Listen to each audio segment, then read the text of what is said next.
जोड़ो भारत जोड़ो, जोड़ो जोड़ो भारत जोड़ो। स्पीकर सर, सबसे पहले मैं आपका धन्यवाद करना चाहता हूं कि आपने मुझे लोकसभा में रीइंस्टेट किया।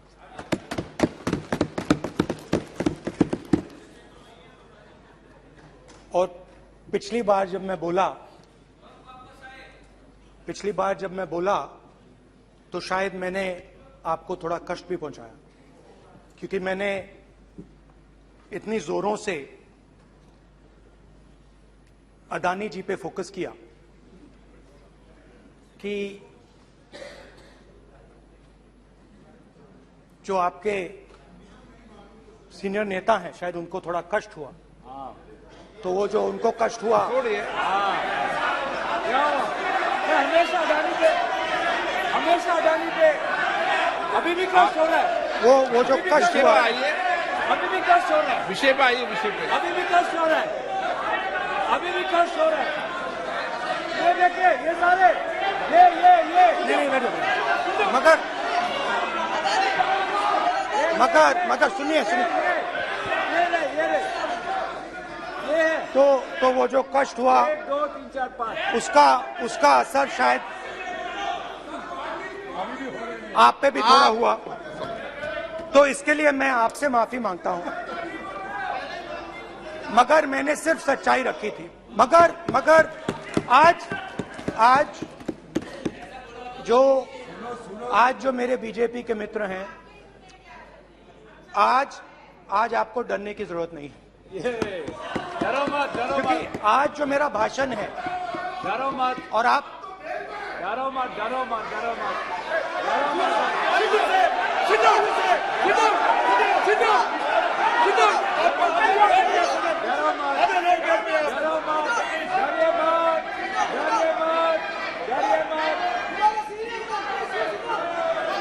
स्पीकर सर, अरे बैठो ब्रदर।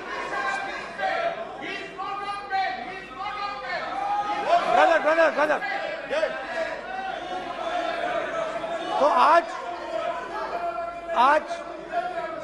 आज कोई घबराने की जरूरत नहीं है। आज मैं अपना भाषण, मेन जो भाषण है वो अदानी जी पे नहीं बोलने जा रहा हूं। आप छोड़िए, तो आप रिलैक्स कर सकते हैं, आप शांत रह सकते हैं,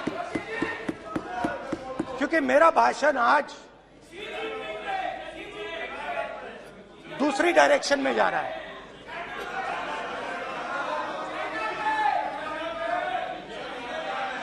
रूमी ने कहा था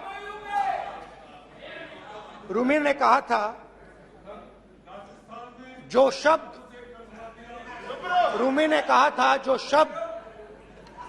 दिल से आते हैं वो शब्द दिल में जाते हैं। तो आज मैं दिमाग से नहीं बोलना चाह रहा हूं, मैं दिल से बोलना चाह रहा हूं।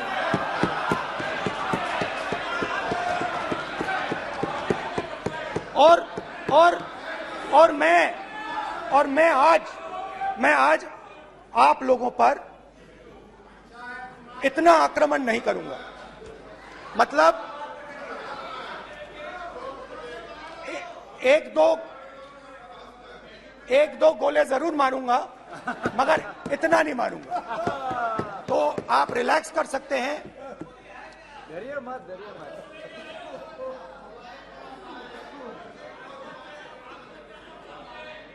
अरे रक्षा मंत्री जी आज संभाल लेंगे आप लोग।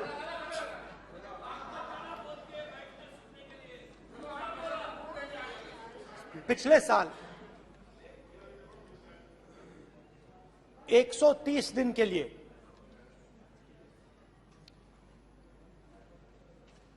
मैं भारत के एक कोने से दूसरे कोने तक गया। अकेला नहीं, बहुत सारे लोगों के साथ।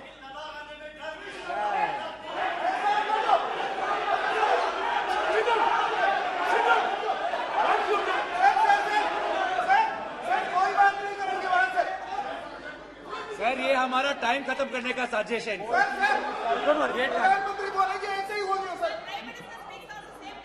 सारे समाज निकल जाएंगे। समुद्र अधीर अधीर अधीर समुद्र के तट से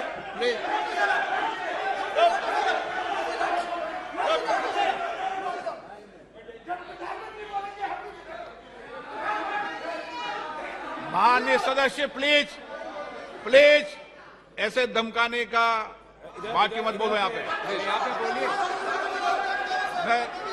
हाँ प्लीज। मैं समुद्र के तट से कश्मीर की बर्फीली पहाड़ी तक चला। नहीं, लद्दाख को मैंने नहीं छोड़ा। यात्रा अभी खत्म नहीं हुई है, यात्रा जारी है और जरूर लद्दाख आएंगे, घबराइए मत। बहुत सारे लोगों ने मुझसे पूछा यात्रा के दौरान, यात्रा के बाद कि राहुल तुम क्यों चल रहे हो, क्या तुम्हारा लक्ष्य क्या है, कन्याकुमारी से कश्मीर तक क्यों जा रहे हो। और जब वो मुझसे पूछते थे, शुरुआत में मेरे मुंह से जवाब नहीं निकलता।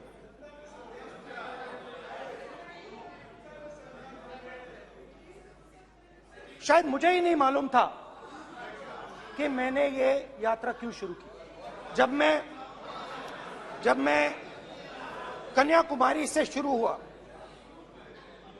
मैं सोच रहा था मैं हिंदुस्तान को देखना चाहता हूं, समझना चाहता हूं, लोगों के बीच में जाना चाहता हूं, मगर गहराई से मुझे मालूम नहीं था।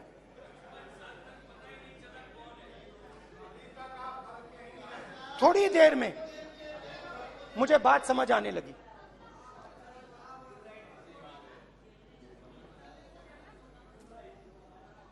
जिस चीज से मुझे प्यार था, जिस चीज के लिए मैं मरने को तैयार हूं, जिस चीज के लिए मैं मोदी जी की जेलों में जाने को तैयार हूं, जिस चीज के लिए मैंने 10 साल हर रोज गाली खाई, उस चीज को मैं समझना चाहता था। ये है क्या जिसने मेरे दिल को इतनी। भाई आप रनिंग कमेंट्री बंद करो नहीं तो हम भी चालू करेंगे। सुनने का जिस चीज ने मेरे दिल को इतनी मजबूती से पकड़ रखा था, उसको मैं समझना चाहता। शुरुआत में जैसे मैंने शुरू किया, सालों से मैं हर रोज 8-10 किलोमीटर दौड़ता हूं, तो मेरे दिमाग में था कि अगर मैं 10 किलोमीटर दौड़ सकता हूं तो 25 किलोमीटर चलने का क्या मतलब, कोई बड़ी बात नहीं। ये मैंने सोचा था।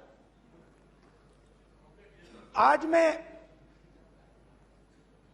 उस भावना को देखूं तो वो अहंकार था कि मैं ये कर सकता हूं, ये कुछ नहीं है। तो मेरे दिल में उस समय अहंकार था।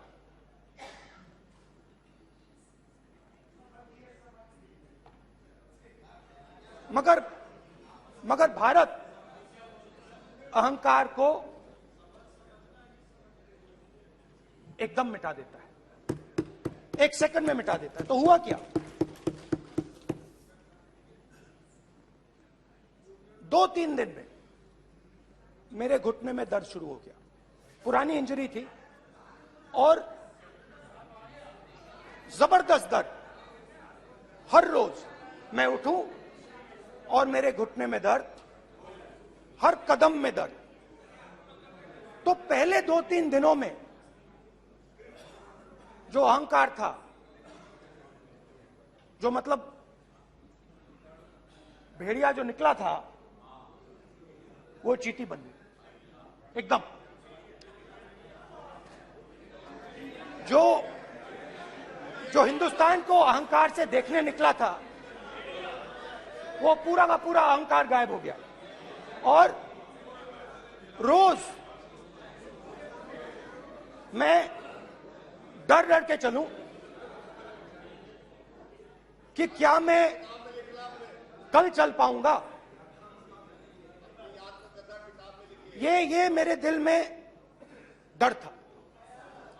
और जब भी ये डर बढ़ता था, कहीं ना कहीं से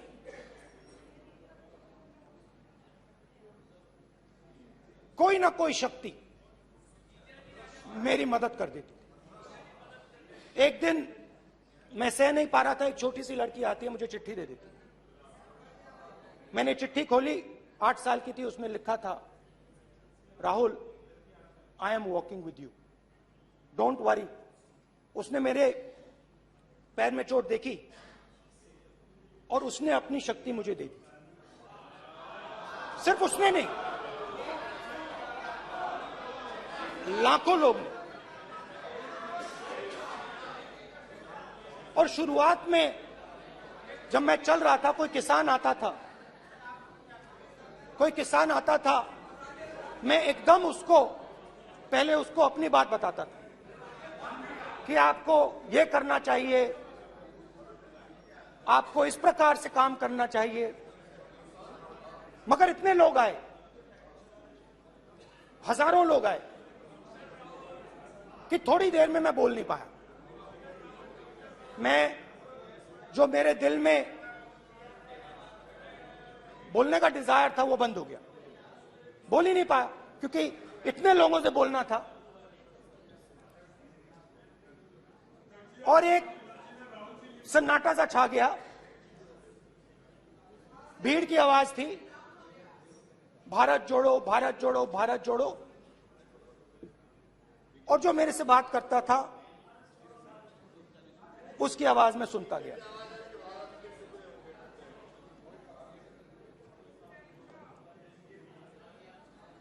हर रोज सुबह 6 बजे से रात 7-8 बजे तक आम आदमी, गरीब, अमीर, बिजनेसमैन, किसान, मजदूर, सबकी आवाज।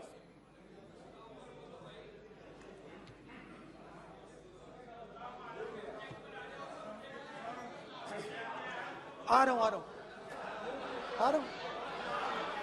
आप कल से रुके, अब थोड़ा और रुक लो, 5-10 मिनट रुक जाओ। तो ये चलता गया, मैं बात सुनता गया। और फिर मेरे पास एक किसान आया, और किसान ने हाथ में रुई पकड़ी हुई थी, और उसने मुझे कहा, अध्यक्ष महोदय, उसने मुझे कहा, मेरी आंख में देखकर उसने मुझे अपना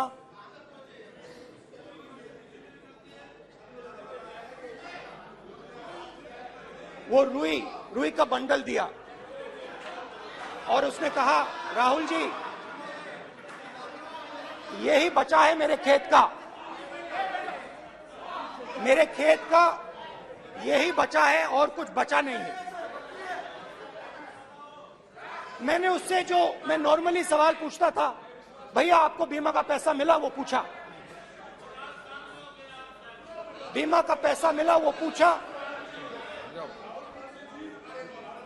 और किसान ने मेरा हाथ पकड़ा। किसान मुझे कहता है कि नहीं राहुल जी, मुझे बीमा का पैसा नहीं मिला, हिंदुस्तान के बड़े उद्योगपतियों ने वो मुझसे छीन लिया। मगर इस बार बड़ी अजीब सी चीज हुई। जब मैंने किसान को देखा और वो मुझसे बोल रहा था, तो जो उसके दिल में दर्द था वो मेरे दिल में आया। जो उसके आंखों में शर्म थी जब वो अपनी बीवी से बात करता था, वो शर्म मेरी आंखों में आई। जब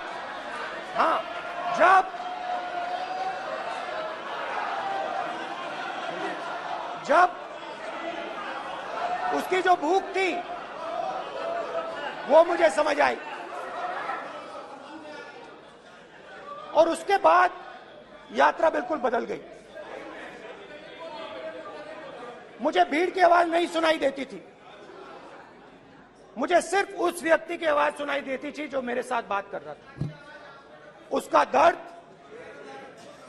उसकी चोट, उसका दुख, मेरा दुख, मेरी चोट, मेरा दर्द बन गया।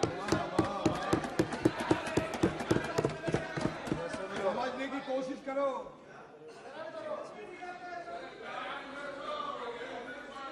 भाइयों और बहनों,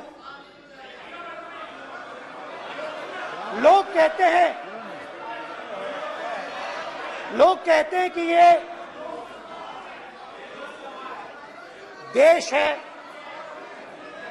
कोई कहता है ये अलग अलग भाषाएं हैं, कोई कहता है ये जमीन है, मिट्टी है, कोई कहता है ये धर्म है, ये सोना है, ये चांदी है। मगर भाइयों और बहनों, सच्चाई है कि ये देश एक आवाज है। ये देश सिर्फ एक आवाज है। ये देश, इस देश की लोगों की आवाज है। इस देश के लोगों का दर्द है, दुख है, कठिनाइयां हैं। और अगर हमें इस आवाज को सुनना है तो हमारे दिल में जो अहंकार है, हमारे जो डिजायर्स हैं, हमारे जो सपने हैं, उनको हमें परे करना पड़ेगा। जब हम अपने सपनों को परे करते हैं तब हमें हिंदुस्तान की आवाज सुनाई देती है, तब तक हिंदुस्तान की आवाज हमें नहीं सुनाई देती। अब आप कहोगे ये बात मैंने नॉन कॉन्फिडेंस मोशन में क्यों रखी? इसका क्या मतलब है कि भारत एक आवाज है, भारत लोगों का दुख है, भारत लोगों का कष्ट है, मुश्किलें हैं। क्योंकि भाइयों और बहनों,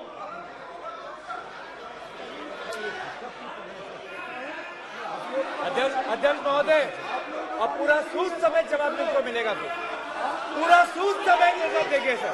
फिर आप हमें मत रोकेगा सर। अध्यक्ष महोदय, फिर आप हमें मत रोकेगा सर।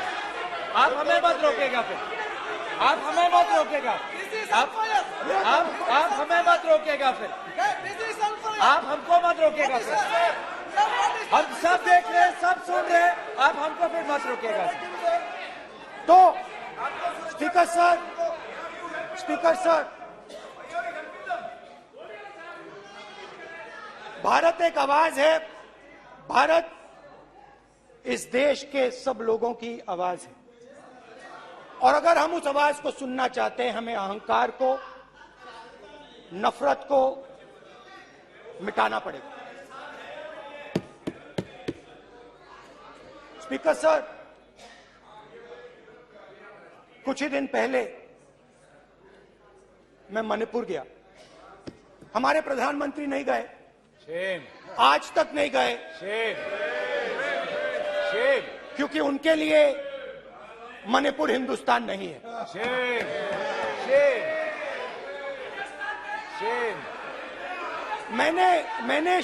मैंने मणिपुर शब्द प्रयोग किया, मगर आज की सच्चाई यह है कि मणिपुर नहीं बचा है। मणिपुर को आपने दो भाग में कर दिया है। मणिपुर को आपने बांट दिया है, तोड़ दिया है। मैं मणिपुर में रिलीफ कैंप्स में गया। रिलीफ कैंप में आज जा रहा हूं मणिपुर में रिलीफ कैंप में मैंने महिलाओं से बात की। ठीक है सर, अब हमको मत रोकिएगा। It's not fair. आप हमको मत रोकिएगा। You tolerate insults. Sir, don't allow this. Sit down. पूरा टाइम देंगे। Yeah. Why you all this hooligan? कल देखेंगे, कल देखेंगे, कल देखेंगे। बात नहीं करेंगे सर, प्रधानमंत्री की बात नहीं करेंगे सर ऐसे।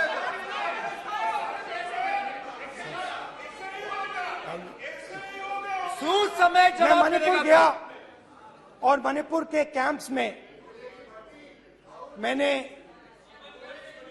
महिलाओं से बात की,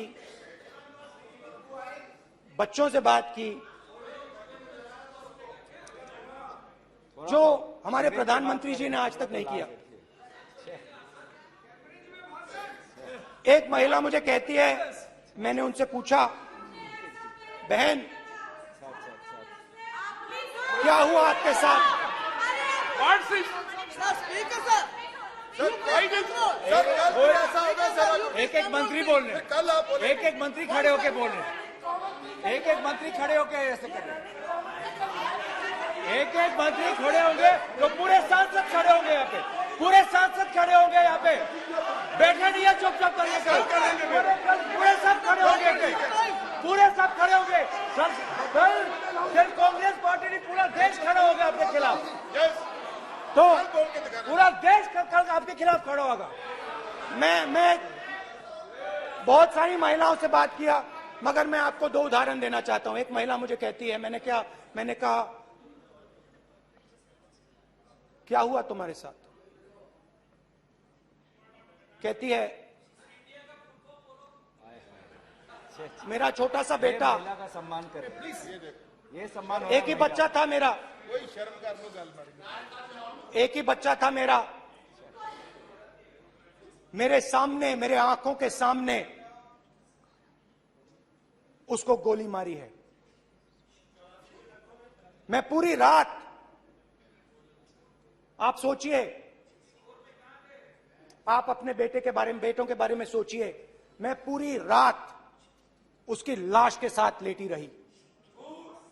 झूठ नहीं, झूठ आप बोलते हो, झूठ मैं नहीं बोलता हूं।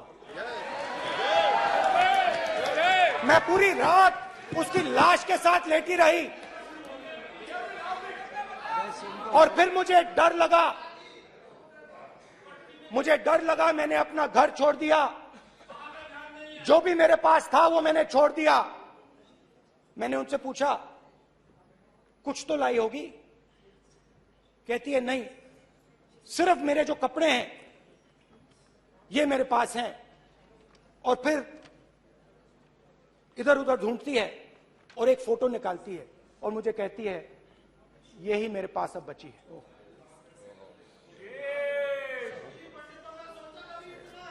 एक और उदाहरण, दूसरे कैंप में मैं, एक महिला मेरे सामने आती है, मैं उससे पूछता हूं, तुम्हारे साथ क्या हुआ? क्या हुआ तुम्हारे साथ? और जैसे ही मैंने ये सवाल पूछा,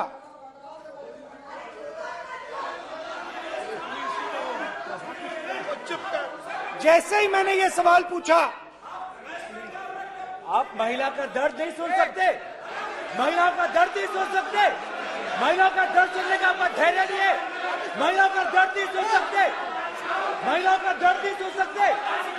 जैसे ही मैंने उससे ये सवाल पूछा, बैठो, जैसे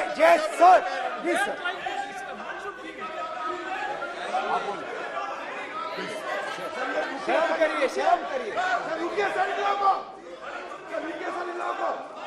जैसे ही मैंने उससे सवाल पूछा, तुम्हारे साथ क्या हुआ, शर्म नहीं है तेरे को? वैसे ही 1 सेकंड में वो कांपने लगी। उसने अपने दिमाग में वो दृश्य देखा और वो बेहोश हो गई मेरे सामने। कांपती हुई बेहोश हो गई। तो ये मैंने आपको सिर्फ 2 उदाहरण दिए हैं।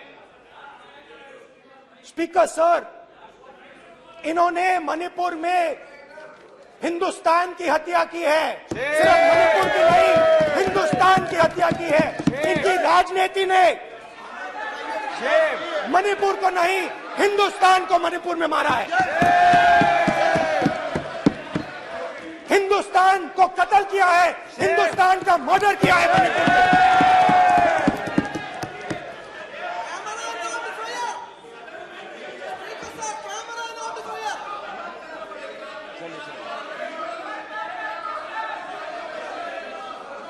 अरे 2 भाग किए हैं, शर्म करिए जी।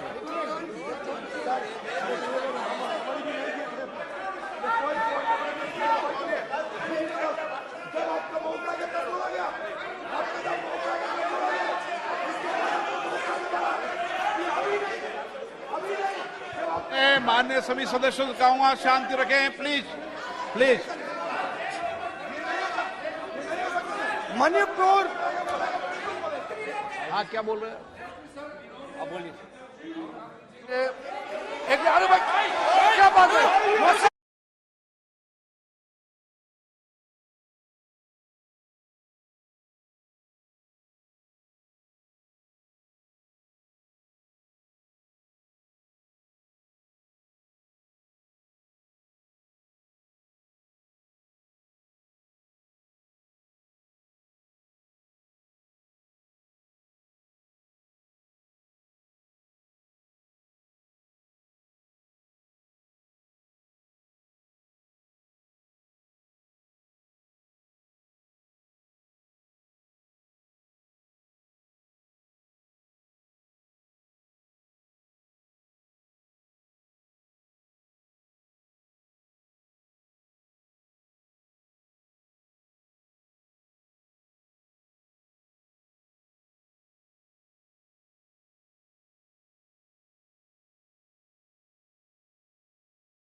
सारा कांग्रेस पार्टी की वजह से चला हुआ है।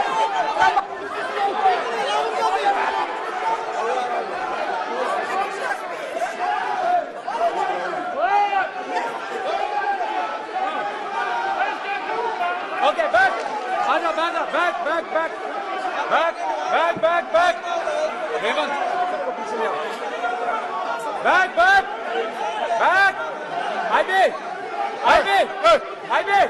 हाईवे हो गया प्रतापन हो गया। आप भाषण नहीं सुनना चाहते? आप भाषण नहीं सुनना चाहते? प्लीज बैठिए,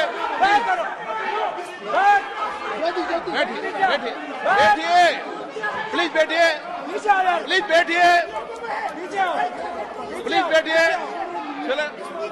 चलिए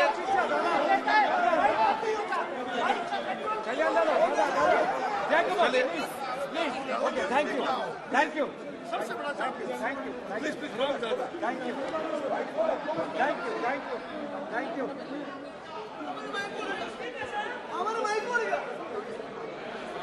एक मिनट बैठिए, एक मिनट प्लीज बैठिए,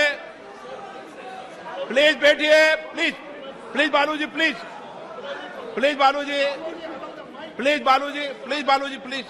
एक मिनट प्लीज बैठिए। माननीय सदस्यगण, ऐसे नहीं सकते। जिस तरीके का व्यवहार आप टेबल पर आकर कर रहे हैं, इस तरीके से सदन नहीं चलेगा। ये तरीका ठीक नहीं है। जब मैंने किसी को कहा है तो कहा है, ऐसे सदन नहीं चलेगा। आप सदन नहीं चलाना चाहते, अलग बात है। अब अपनी बात कहिए, गलत तरीका है। नो, ऐसे सदन चलने वाला नहीं है। जो माननीय सदस्य टेबल पर आए उनके खिलाफ कार्रवाई होगी। प्लीज बैठिए, आप भी बैठिए। माननीय मंत्री जी, भारत प्लीज बैठिए। भारत सदन है, माता, प्लीज बैठिए, भारत माता, प्लीज बैठिए। Please brother. मैं बहुत शांति से सुन रहा हूं, इसका तरीका ये नहीं है उचित हो कि आप टेबल पर आए। नहीं, गलत तरीका ये। आप जैसे मैंने माननीय sir please please brother please भाई पानी ले। जैसे मैंने भाषण के शुरुआत में बोला, भारत एक आवाज है, भारत हमारी जनता की आवाज है, दिल की आवाज है। उस आवाज की हत्या आपने मणिपुर में की। इसका मतलब भारत माता की हत्या आपने मणिपुर में की।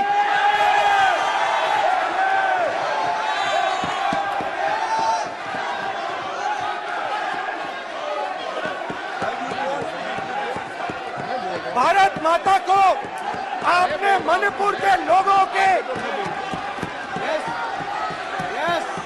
मारा, आपने मणिपुर के लोगों को मारकर भारत की हत्या की है।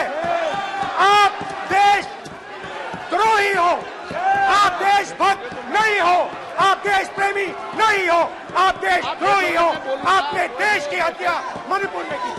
प्लीज एक मिनट, प्लीज बैठिए, प्लीज बैठिए।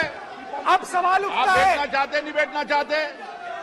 आप बैठना चाहते नहीं बैठना चाहते? इसीलिए आपके प्रधानमंत्री चाहते आप? मणिपुर में नहीं मैं जा कह रहा हूं, सकते बैठिए आप, हैं, क्योंकि उन्होंने प्लीज। देश की हत्या की है। मणिपुर में हिंदुस्तान की हत्या की है, भारत माता की हत्या की है।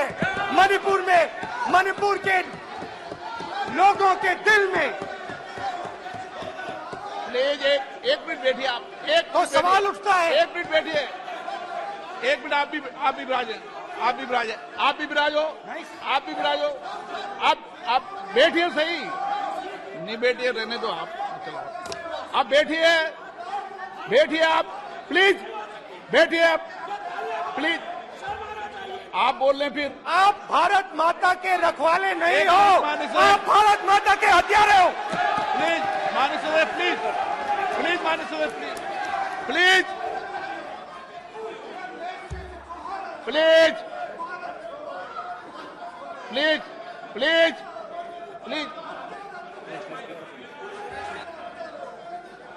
देखिए माननीय सदस्यगण, प्लीज माननीय सदस्यगण, भारत मां हमारी मां है। हमें सदन में बोलते समय संयम बरतना चाहिए। मेरा अपनी मां की हत्या की बात कर रहा हूं। मैं मणिपुर में अपनी मां की हत्या की बात कर रहा हूं। मैं आदर से बोल रहा हूं। आपने मेरी मां की हत्या की मणिपुर में। एक मेरी मां यहां बैठी है, दूसरी मां को आपने मणिपुर में मारा है।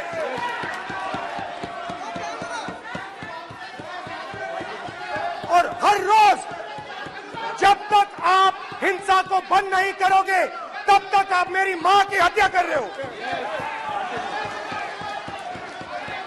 हिंदुस्तान की सेना मणिपुर में एक दिन में शांति ला सकती है। हिंदुस्तान की सेना का प्रयोग नहीं कर रहे हो, क्योंकि आप हिंदुस्तान को मणिपुर में मारना चाहते हो।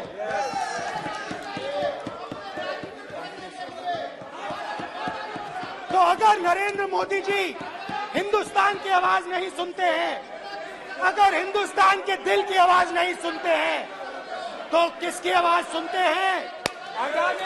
दो लोगों की आवाज सुनते हैं। इसकी आवाज सुनते हैं, इसकी आवाज सुनते हैं, माननीय सदस्य, और इसलिए सुनते हैं। नो, एक गलत तरीका माननीय सदस्य। देख लीजिए गलत तरीका है। अडानी जी के लिए मोदी जी ने क्या काम किया है। देख लीजिए, ये पहले आप और ये बाद में। गलत तरीका आपका, माननीय सदस्य, आपका गलत तरीका है। आप सीनियर सदस्य हैं, आप इस तरीके का व्यवहार सदन में मत करिए। आप बात करिए, लेकिन इस तरीके से पोस्टर लाना ये उचित नहीं है किसी तरीके से। रावण दो लोगों की सुनता था। रावण दो लोगों की सुनता था, मेघनाथ और कुंभकर्ण। वैसे ही नरेंद्र मोदी दो लोगों की सुनते हैं, अमित शाह और अडानी। भाई और बहनों, लंका को हनुमान ने नहीं जलाया था, लंका को रावण के अहंकार ने जलाया था। प्लीज माननीय सदस्य, आप संयमित बोले। आप ये सदन है, आप तरीके से बोलिए माननीय राम सदस्य। ने रावण को नहीं मारा था, रावण के अहंकार ने रावण को मारा था।